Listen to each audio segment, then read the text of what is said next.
안녕하세요. 인생 한 줄입니다. 오늘은 저번에 이어 탈무드 예화 60일에서 70편을 소개해 드리겠습니다. 혹시 탈무드 예화를 1편부터 듣고 싶으신 분은 우측 상단 재생 목록을 확인해 주세요. 처음부터 듣고 오시면 좋아요. 그럼 시작하겠습니다. 61편 랍비와 이웃이 된 백정. 랍비 시몬은 어느 날 천국에서 자기의 자리가 어디쯤인지 궁금해졌다. 그래서 하나님께 그것을 가르쳐 달라고 기원을 했다.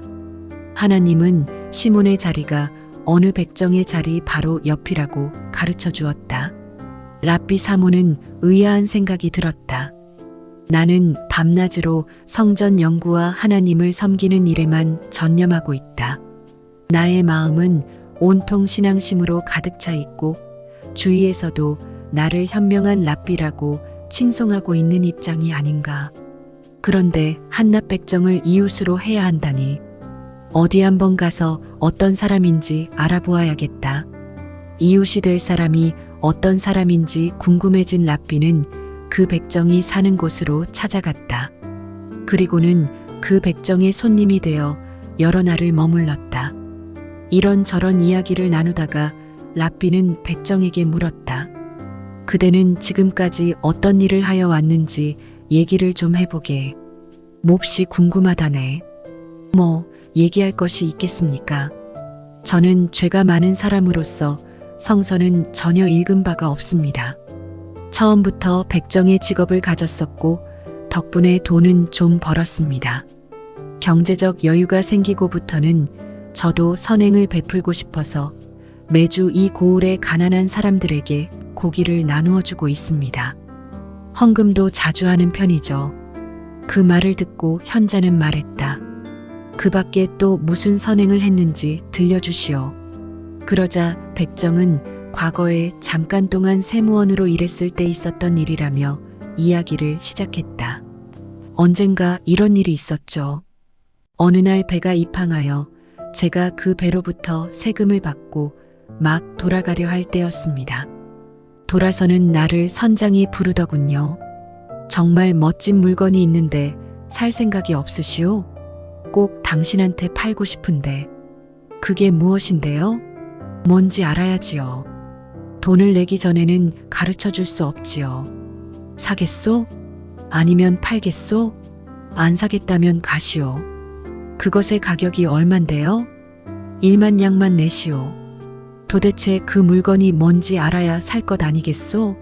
네, 그 물건을 꼭 살 테니 귀뜸이라도 해주시오. 뭔지 감은 잡아야 사든지 말든지 하지 않겠소? 4만 양이요. 사겠소 말겠소? 내가 되물을 때마다 그는 대답을 않고 감만 자꾸 올리더이다. 그래서 무엇인지 모르지만 뭔가 귀한 물건인가 보다고 생각하고는 그 가격의 물건을 사기로 했지요. 우선 돈부터 내시오. 물건을 넘겨드리리다. 그래서 저는 돈을 치렀죠. 돈을 받은 선장은 배 밑창에 있는 창고에서 200명의 유태인 포로들을 끌고 와서 내게 말했습니다. 당신이 사지 않았다면 이 200명의 사람들은 모두 바닷물에 빠져 고기밥이 되었을 것이요. 저는 그 사람들을 집으로 데려가 먹이고 옷도 새로 갈아입혔습니다. 그 중에는 미혼 남녀도 꽤 있더군요. 그래서 저는 그들을 서로 짝지어 주었습니다.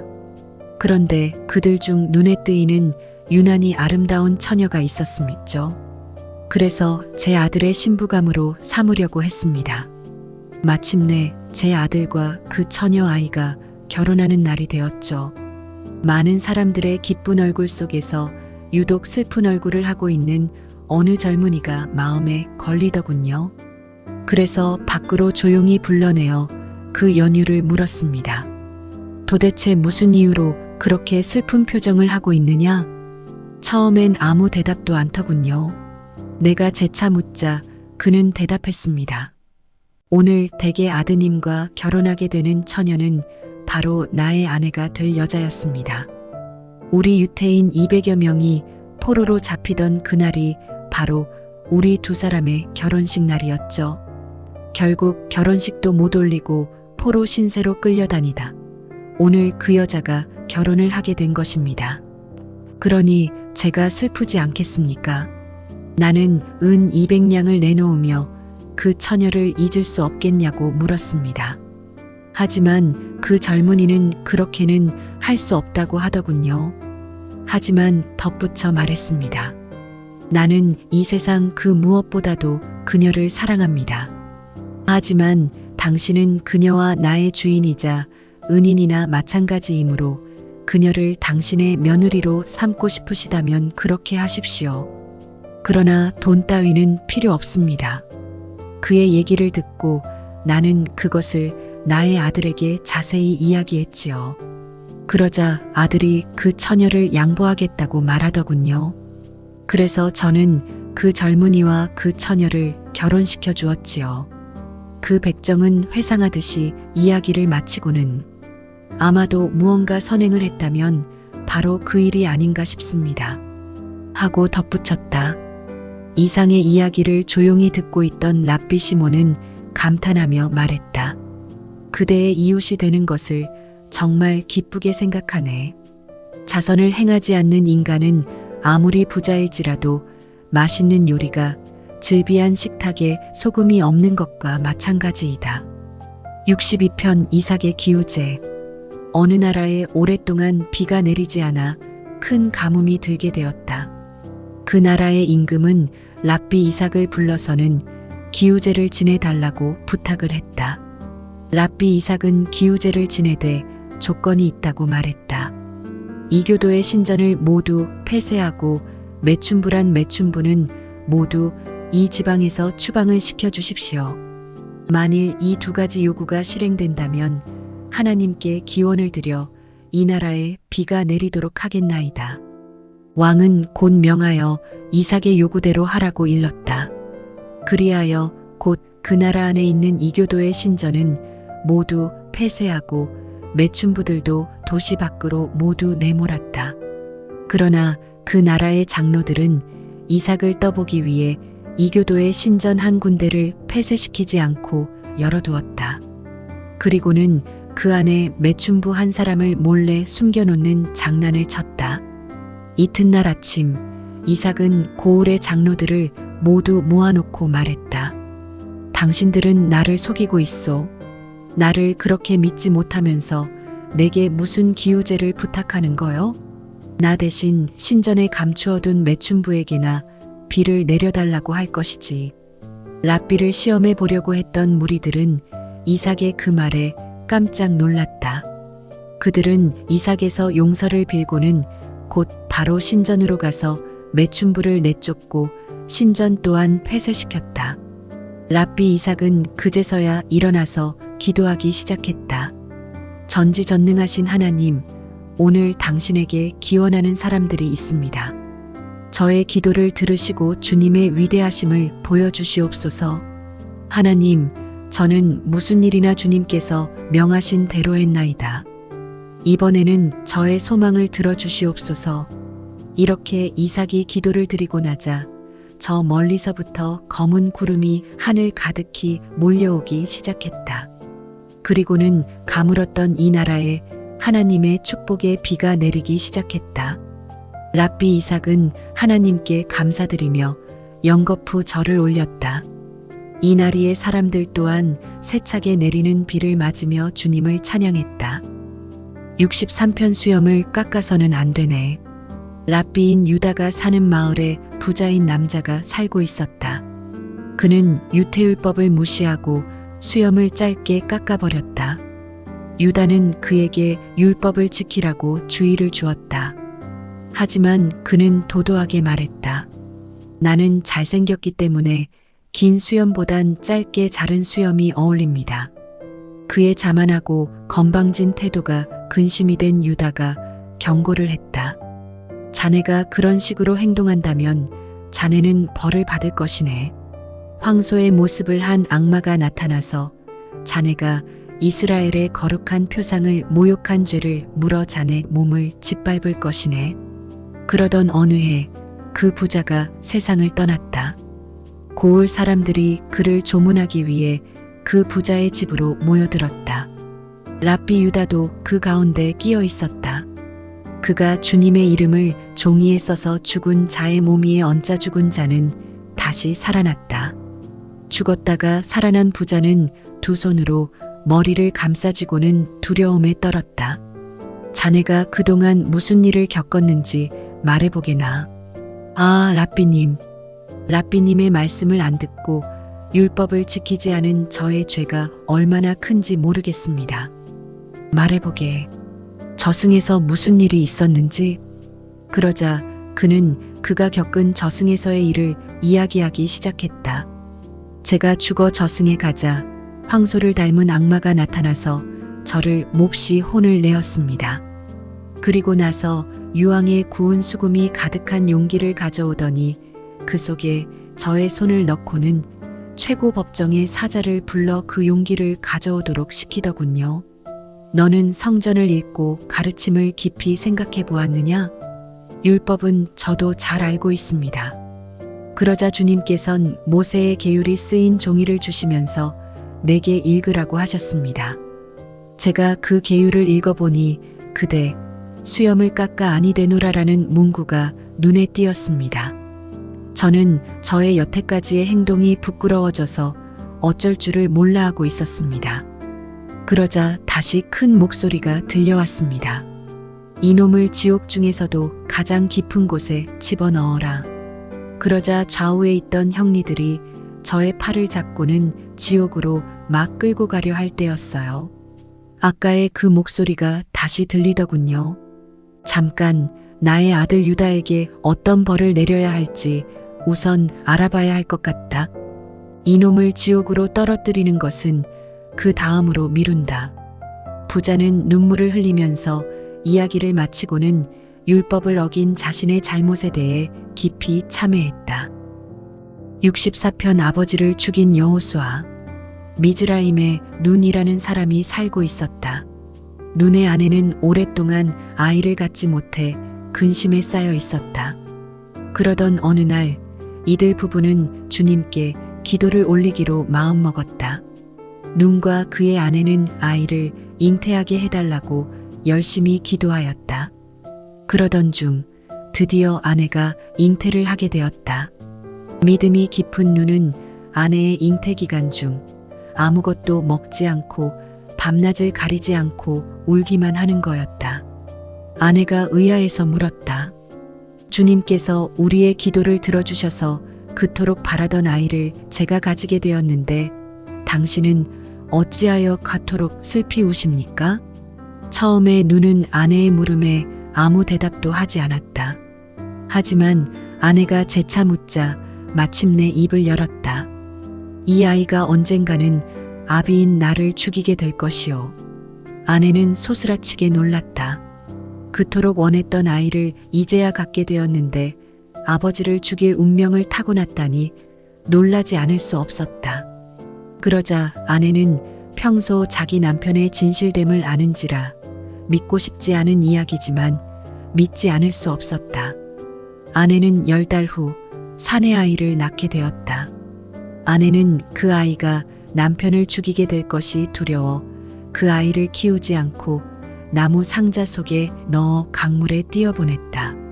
진흙과 송진으로 튼튼하게 봉해진 나무 상자는 둥실둥실 강을 따라 흐르기 시작했다. 그러던 어느 날 커다란 물고기가 나타나서는 그 상자를 꿀꺽 삼켰다. 때마침 왕이 여러 제후들을 불러 성대한 연회를 베풀고 있었다. 그리고 상자를 삼킨 큰 물고기는 어부의 그물에 잡혀 연회석상에 올려지는 신세가 되었다. 왕이 보는 앞에서 큰 고기의 배를 가르자 작은 상자가 나왔다. 상자 속의 아이 여호수아는 이렇게 해서 왕궁에서 길러지게 되었다. 여호수아는 자라서 사형집행인이 되었다. 그 무렵 여호수아를 낳아준 친아버지가 큰 죄를 지어 사형집행인이 되었다. 왕은 여호수아로 하여금 사형을 집행하도록 명령했고 국법에 의해서 처자와 제사는 모두 사형집행인에게 인도되었다. 여호수아는 눈에 목을 치고 그의 처와 재산을 모두 차지했다. 여호수아가 눈의 아내에게 다가가 그녀의 몸에 손을 대려 하자 그녀의 가슴에서 젖이 쏟아져 나와 이불을 흥건히 적시는 것이었다. 여호수아는 깜짝 놀라고 기이하게 생각되어 창을 들어 그녀의 가슴을 찌르려고 하였다. 너는 마녀임에 틀림없다. 그 순간 어머니는 남편의 말이 떠올랐다. 그래서 여호수아를 쳐다보면서 말했다. 얘야, 내가 본 것은 결코 기이한 일이 아니다. 이것은 내가 먹었어야 할 젖이다. 내가 내 어미인 것 같구나. 이렇게 말하면서 과거에 있었던 일들을 모두 털어놓았다. 여호수아는 곧 바로 그 자리를 떨치고 일어나 밖으로 뛰쳐나왔다. 자신도 또한 물고기 뱃속에서 발견되었다는 이야기를 들은 적이 있는 여호수아다. 그렇다면 자신의 손으로 처형한 사람이 아버지였단 말인가? 여호수아는 깊은 슬픔에 빠져 자기 머리를 쥐어뜯으며 울부짖고 말았다. 가정에서 부도덕한 일을 하는 것은 과일에 벌레가 붙은 것과 같다. 알지 못하는 사이에 퍼져가기 때문이다. 65편 기도. 어떤 배에 여러 나라에서 모여든 사람들이 타고 있었다. 갑자가 폭풍우가 불어왔다. 사람들은 저마다 자기 나라와 자기 나름대로 믿는 신을 향하여 저마다의 방법으로 기도를 했다. 그런데도 폭풍우는 점점 거세게 불어 닥쳤다. 사람들은 모두 유태인을 향해서 질책했다. 당신은 어째서 기도하지 않는가? 그러자 유태인이 기도하기 시작했다. 폭풍우는 갑자기 곧 잠잠해졌다. 배가 항구에 닿자 사람들은 말했다. 우리들이 정성 들여 기도했을 때는 우리 기도를 들어주지 않고 당신이 기도하자 어째서 폭풍우가 잠잠해졌을까요? 유태인인 이렇게 대답했다. 나도 잘 알 수 없지만 여러분은 저마다 자기 나라에서 믿는 신에게 기도했습니다. 바빌로니아 사람들은 바빌로니아의 신에게 기도하고 로마 사람들은 로마의 신에게 기도했습니다. 그러나 바다는 어느 나라에도 속해 있지 않습니다. 우리들의 신은 전 우주를 지배하는 넓고 큰 신이기 때문에 바다에서 기도한 내 소원을 들어주셨던 것입니다. 66편 아들을 구한 현명한 아버지. 어떤 이스라엘 사람이 고향에는 공부하는 아들 하나만을 남겨두고 하인과 모든 재산을 가지고 외국으로 갔다. 몇 년이 흐른 뒤 외국에 간 이스라엘 사람은 그곳 풍토병에 걸려 목숨이 위태롭게 되었다. 그는 유언을 하기 위해 대서인을 불렀다. 유언장을 만들어 주시오. 주님께서 주신 나의 모든 재산은 내 하인에게 모두 물려주겠소. 내 고향 이스라엘에 아들이 하나 있기는 하지만 그 아이에게 내 유산 중 마음에 드는 딱 한 가지만을 골라 가지도록 할 생각이요. 대서인은 그의 말대로 유언장을 작성하고 서명을 했다. 얼마 후 이 사람이 죽자 하인은 재산을 깨끗이 정리한 뒤 주인이 남긴 유언장을 가슴에 꼭 품고 이스라엘로 향했다. 하인은 죽은 주인의 아들을 찾아가 증서를 전하며 사실을 고했다. 불행히도 부친께서는 풍토병에 걸려서 돌아가셨습니다. 아버지의 비보를 들은 젊은 아들은 하인에게 물었다. 아버지의 재산은 어떻게 되었느냐? 주인님께서는 모든 재산을 저에게 남겨주셨습니다. 당신에게는 다만 갖고 싶은 것을 한 가지만 골라 가지라고 하셨습니다. 하인의 말을 들은 아들은 아버지의 처사에 섭섭함과 함께 큰 충격을 느꼈다. 몹시 상심한 그는 스승에게 가서 하소연하였다. 저의 아버님께서는 저만을 남겨두고 사업차 외국으로 나가셨습니다. 저는 언젠가는 아버님의 재산을 물려받을 것이라 생각하면서 이곳에 남아 오로지 학업에만 신경을 써왔습니다. 그런데 이제 유언장을 보니 모든 재산이 하인 앞으로 상속되어 있고 제게는 단 한 가지만 골라 가지라고 되어 있더군요. 스승님, 이럴 수가 있습니까? 스승은 잠깐 생각에 잠기더니 빙그레 웃으며 말했다. 너의 부친이 하신 일은 참으로 현명한 일이었네. 너의 부친께서 그렇게 한 것은 부친이 죽은 후 그 재산을 하인이 마음대로 처분하고 도주할 것을 예방하기 위함이었네.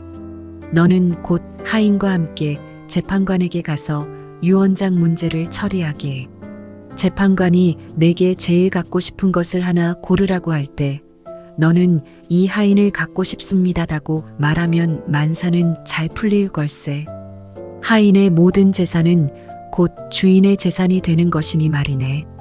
젊은 아들은 스승의 가르침대로 하여 하인은 물론 아버지의 유산까지도 자기 소유로 만들 수 있게 되었다. 아이에게 무언가 약속하면 반드시 지켜라. 지키지 않으면 당신은 아이에게 거짓말을 가르치는 결과가 된다. 67편 위대한 신. 로마인이 어떤 랍비한테 와서 따져 물었다. 당신들은 항상 하나님 이야기만 하고 있는데 하나님이 어디 있는지 말해보라. 어디에 있는가를 가르쳐주면 자기도 그 신을 믿겠다는 것이었다. 랍비는 물론 그 로마인의 심술궂은 질문을 묵살해버릴 수는 없었다. 랍비는 로마인을 밖으로 데리고 나가 해를 가리키면서 말했다. 저 해를 보시오. 로마인은 해를 힐끗 쳐다보고는 소리쳤다. 그런 엉터리 같은 말하지 말라. 눈이 부셔서 해를 똑바로 바라볼 수는 없지 않은가. 그러자 랍비는 이렇게 말했다. 당신은 신이 창조하신 많은 것 가운데 하나인 해조차 똑바로 쳐다볼 수 없으면서 어찌 위대한 신을 볼 수 있단 말이오. 68편 무덤 속에서 살아난 노인. 옛날 어느 마을에 술을 무척 좋아하는 노인이 있었다. 그 노인은 술을 너무 좋아하여 술이라면 만사를 잊어버리는 것이었다. 그의 두 아들이 하루 종일 일해서 벌어온 돈도 결국은 아버지의 술값으로 탕진되었다. 속이 상한 두 형제는 의논을 했다. 아버지를 저대로 두어서는 안 되겠어. 우리들이 버는 돈이 전부 아버지의 술값으로 들어가니 우리는 어떻게 살아? 옷 한 벌 제대로 사입지 못한 지가 벌써 언제냔 말이야. 우리 이렇게 하는 게 어떻겠어? 먼저 그 술을 드시게 하여 정신을 잃으시게 하는 거지. 그리고 나서는 내 말대로 우선 해보자.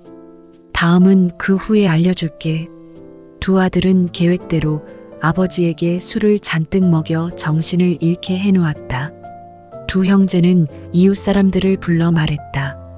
아버지께서 돌아가셨습니다. 장례를 치러야겠으니 좀 도와주십시오. 그들은 시체의 옷을 갈아입히고는 관을 들고 묘지로 향하였다. 당시에는 사람이 죽으면 낭떠러지 밑에 동굴을 파고 그 속에 관을 넣는 장례 풍속이 있었다. 이 술꾼 아버지도 관에 넣어진 후에는 그와 갖은 동굴로 들어갔다. 너무나 깊이 취한 채 잠들어 있었기 때문에 술꾼은 자기가 당하고 있는 일을 전혀 알아차리지 못했다. 아버지 묻는 일을 무사히 끝낸 두 아들은 다시 집으로 돌아왔다. 그 다음 날 회교도 사람들이 포도주와 빵, 익힌 고기 등 많은 음식을 들고 무덤 근처를 지나가게 되었다. 그들은 적에게 포위당한 도시로 그 음식을 옮기는 중이었는데 그만 적에게 발각되고 말았다.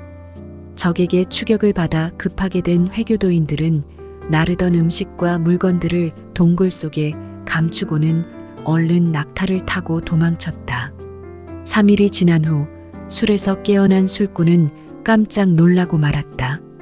여기가 어디지? 내 자식들은 어디 가고 나만 여기 있는 것일까? 모두 어디 갔을까? 이렇게 혼자 중얼거리며 주위를 둘러보며 큰 소리로 누군가를 불러보았지만 아무런 소리도 들리지 않았다. 낙담한 노인은 털썩 땅에 주저앉아서는 주위를 더듬어 보았다. 그러자 포도주 병이 손에 와닿고 손을 덮어드니 고기와 치즈도 발견됐다. 이게 웬 복이냐? 하나님 감사합니다. 내 아들놈들이 나를 버려둔 게 분명해. 하지만 주님은 나를 아직 버리지 않으셨구나.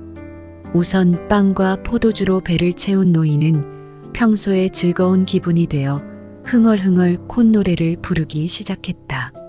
한편 불효한 아들들은 아버지가 어떻게 되었는지 궁금하였다. 아버지가 정말 죽었는지 확실히 두 눈으로 확인해 보고 싶어졌다. 그래서 사람은 3일이 지나자 동굴이 있는 곳으로 갔다. 동굴에 가까이 다가갔을 때 무덤 속으로부터 아버지의 노랫소리가 들려오는 것을 들은 두 아들은 너무나 놀랐다. 아직 살아계신 모양이야. 그럴 리가 없을 텐데. 하여튼 안에 들어가서 살펴보자. 두 아들은 동굴 속으로 들어갔다. 아니, 아버님, 어떻게 해서 아직까지 살아있느냐 그 말이렸다. 아니, 그것이 아니라 이 나쁜 놈들아, 내 놈들은 나를 죽이려고 했지만 자비로운 주님께서 날 보살펴 주셨다. 주님은 나를 버리지 않으셨어. 아들들이 보니 그곳에는 포도주와 그 밖에 음식들이 많이 있었다. 아들들은 잘못을 깨닫고 아버지께 용서를 빌었다. 저희들이 생각을 잘못했습니다. 아버님, 이제부터는 아버님께서 사시는데 불편이 없도록 편하게 모시겠습니다. 이제 집으로 가시지요. 세 부자는 음식과 포도주를 모두 집으로 운반하였으며 그 후로는 아무런 불편 없이 편안하게 아버지를 잘 모셨다고 한다. 69편 향료. 어느 안식일 토요일 오후 로마 황제가 교분이 두터운 랍비를 방문했다. 황제는 예고도 없이 아주 갑작스럽게 랍비 집에 나타났는데 그는 여기서 매우 즐거운 시간을 보냈다. 식사는 매우 맛있었고 식탁 둘레에는 사람들이 목소리를 맞추어 노래를 부르며 탈무드에 나오는 이야기로 시간 가는 줄 몰랐다. 황제는 매우 만족하여 스스로 다음 수요일에 다시 여기를 방문하고 싶다고 말했다. 수요일에 그가 오자 사람들은 처음부터 준비하고 기다리고 있었으므로 가장 좋은 식기가 놓여지고 지난번은 안식일이라 쉬었던 하인들도 줄을 서서 접대를 했다. 요리사도 없이 차가운 음식밖에 내놓지 않았던 지난번과는 달리 뜨거운 요리도 많이 내왔다. 그럼에도 불구하고 황제는 말했다. 식사는 역시 지난 토요일 쪽이 맛이 더 있었다. 토요일에 쓴 향료는 도대체 무엇이었나? 로마 황제로서는 그 향료를 손에 넣을 수 없습니다. 아니야, 로마 황제는 어떤 향료라도 손에 넣을 수 있어. 그러자 랍비가 말했다. 유대의 안식이라는 향료, 이것만은 로마 황제인 당신이 아무리 노력하여도 손에 넣을 수 없습니다. 포도주는 새 술일 때에는 포도 같은 맛이 난다. 그러나 오래되면 오래될수록 맛이 좋아진다. 지혜도 이 포도주와 똑같다. 해를 거듭할수록 지혜는 빛을 더한다. 70편 박해받는 유태인. 이집트의 알레스킬이라는 이름의 재판관이 있었다. 그는 유태인에게 적의를 품고 있어 매일 유태인 한 사람씩을 고발하여 괴롭혔다. 그러나 그의 위세가 워낙 강한지라 아무도 그의 행동에 제동을 거는 사람이 없었다. 그 무렵 모세 아르다무피라는 신앙이 독실한 사람이 있었다. 그는 판관의 박해가 매우 심해지자 종들을 데리고 조상이 묻혀있는 무덤으로 갔다. 그리고는 삽으로 구멍을 파고 아래로 내려가 거기에 묻혀있는 사자들을 불렀다. 영원한 잠 속에 드신 분들이시여, 지금 이스라엘 백성들은 나라를 잃고 헤매는 목자 없는 양떼와 같습니다. 저기에 찬 자들의 유태인을 향한 박해는 이루 말할 수가 없습니다. 이렇게 오랫동안 기도를 올리고 나자 무덤의 큰 돌이 흔들흔들 움직이는 것이었다. 모세는 종에게 일렀다. 거리에 나가서 무슨 일이 없었는지 알아보거라. 종이 무덤에서 나와 길을 가자니 많은 사람들이 모여 웅성대고 있는 것이 보였다. 그곳은 이슬람교도의 무덤 근처였다. 종은 그쪽으로 가 그곳에 있는 사람에게 물었다. 무슨 일로 이렇게 웅성거립니까? 아무것도 모르는 모양이군. 알레스킬 판관이 갑자기 돌아가셨네. 그래서 지금 장로들이 그 시체를 무덤으로 운반하고 있는 중이라네. 명성을 얻으려 달리는 자는 명성에 따라갈 수 없다. 그러나 명성에서 도망쳐 달리는 자는 명성에게 붙잡힌다. 지금까지 탈무드 예화 61편에서 70편까지 소개해드렸습니다. 긴 영상 시청해주셔서 감사합니다. 영상이 좋으셨다면 구독, 좋아요 부탁드립니다.